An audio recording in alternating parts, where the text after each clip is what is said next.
ট্যাংরায় তৃণমূলের দলীয় কার্যালয়, সেখান থেকে মিলল রাশি রাশি আধার কার্ড এবং ভোটার কার্ড।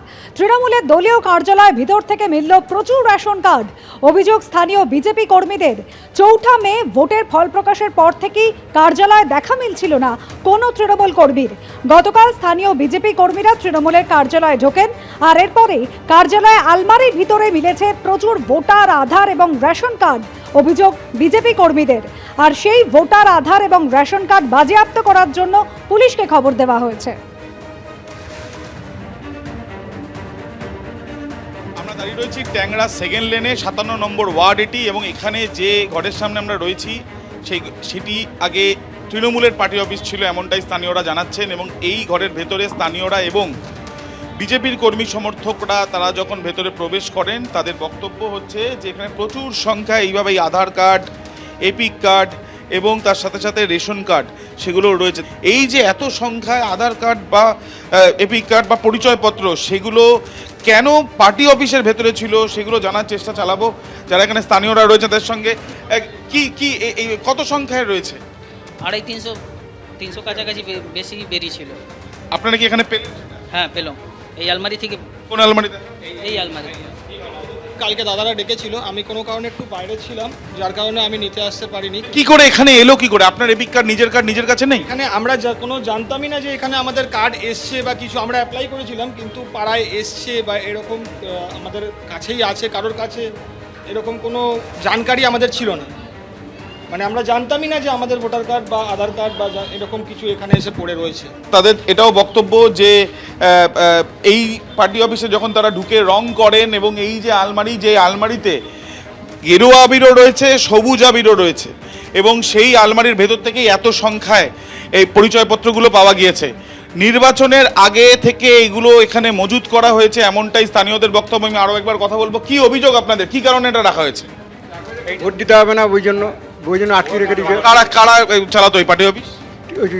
টিএমসি প্রশান্ত, শেখ দৌলত, রাজু,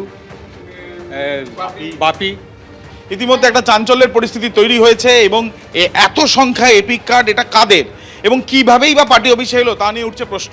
ক্যামেরায় তরুণ বিশ্বাসের সাথে আবির দত্ত, এবিপি আনন্দ, কলকাতা।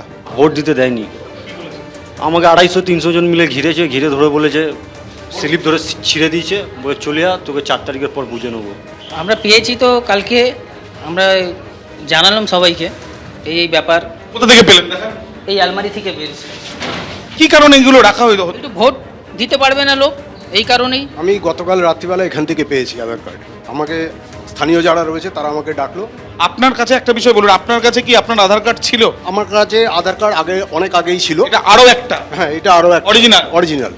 ঠিক আছে, এটা আমি গতকাল রাত্রিবেলা এখান থেকে আমাকে ডেকে আমাকে দেওয়া হয়েছে হাতে। কি কারণে বলবেন? কি কারণে দেখুন, এক তো আমি যেটা বুঝি সেটা হচ্ছে তো ভোট দিতে না দেওয়া। ঠিক আছে, যে কারণ এই একটা প্রুফ যেটা কিনা আমরা সব জায়গাতে ইউটিলাইজ করি, এবার সেটা আমি পাচ্ছি না। গতকালের পর আজও উত্তর 24 পরগনার স্বরূপনগরে হাকিমপুর সীমান্তে অনুপ্রবেশকারীদের ভিড়। শতাধিক বছর ধরে এপারে আশ্রয় নিয়েছিল এই অনুপ্রবেশকারীরা। অনুপ্রবেশে রাজ্য সরকার কড়া অবস্থান নেবার পর বাংলাদেশে ফিরছে অনুপ্রবেশকারীরা।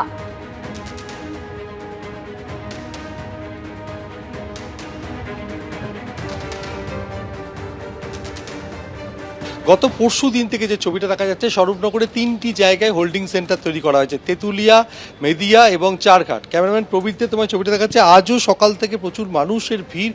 হাকিমপুরের কাছে একটি পরিত্যক্ত বাড়িতে তারা ভিড়ে ঠাসা অবস্থায় রয়েছেন। তারা অপেক্ষা করছেন প্রশাসনের তরফ থেকে কখন তাদেরকে ওই হোল্ডিং সেন্টারে নিয়ে যাওয়া হবে। কিন্তু যেটা গত কয়েকদিন ধরে আমরা ছবিটা দেখছি, যে হাকিমপুর চেকপোস্টে যারা আসছেন এই বাংলাদেশি অনুপ্রবেশকারীরা, তারা একটাই অভিযোগ করছেন যে টাকার বিনিময়ে পরিচয়পত্র তৈরি করেছেন। খুলনা থেকে বছর 7 আগে দালালের হাত ধরে এসেছিলেন নূর ইসলাম বিশ্বাস। আমাদের সঙ্গেই রয়েছেন, শাসনের বোয়ালঘাটায় ইটভাটায় কাজ করতেন। তিনি আধার কার্ড তৈরি করেছেন। আপনি এখানে এসেছিলেন কিভাবে খুলনা থেকে? ওই দালালের মাধ্যমে এসেছিলাম। কত টাকা নিয়েছিল? ও 5,000 টাকা নিয়েছিল এরকম আগে। তারপর এখানে যে কি কাজ করতেন? এই ইটভাটাই কাজ করতাম। তৃণমূল নেতারা কি বললো? ওই আমি ফোন নেওয়ার জন্য, মানে ফোন চালানোর জন্য আমি বললাম যে আমার একটু এই সিম ফোন চালাবো, তো আমার একটা সিমের প্রয়োজন। তা বলছে তাহলে তো আধার কার্ড বানাতে দেবে। আমি বলছি কত টাকা লাগবে? তা বলছে যে এরকম 500-700 দাও। 700 টাকা নিয়েছিল। কারা নিয়েছিল? ওখানকার নেতারাই, কোন দলে এই তৃণমূলের তৃণমূলের। টাকা নিয়েছিল? স্যার আমি কি করে বলবো, আমি তো লেবার লোক, শ্রমিক লোক, আমি কি বলবো, এখন না দিলে দেবে না আধার কার্ড। তারপরে ভোটার কার্ড বানানোর জন্য কোনো টাকা চেয়েছিল? না, ভোটার কার্ডের আমি বলিনি, তাও দেয়নি। আপনি এখানে কতদিন ধরে বাংলাদেশ থেকে এসেছেন? 10 বছর। কোথায় থাকতেন? ডুমজুর থানায়। ডুমজুর থানায় কি কাজ করতেন? ওই এমনি কাজ কম করতাম। আপনার কি কি কার্ড ছিল? কার্ড হয়নি। ছিলেন? হ্যাঁ, করে না। কত টাকা চেয়েছিল? চাইনি, হত্যি দিত না। কিভাবে এসেছিলেন? দালালের হাত ধরে? হ্যাঁ, ও সে তখন আইলাম কম, ওই 5,000 টাকা মতো। এইখানে যারা এই যে হাকিমপুর চেকপোস্টে তারা আসছেন এবং গত কয়েকদিন ধরে যে ছবিটা আমরা দেখতে পাচ্ছি যে তারা বিকেল পর্যন্ত থাকছেন, এরপর পুলিশের পক্ষ থেকে তাদের কাছ থেকে সমস্ত নথিপত্র নাম নথিভুক্ত করার পর তাদেরকে সরাসরি নিয়ে যাওয়া হচ্ছে। এবিপি আনন্দ, এগিয়ে থাকে, এগিয়ে রাখে।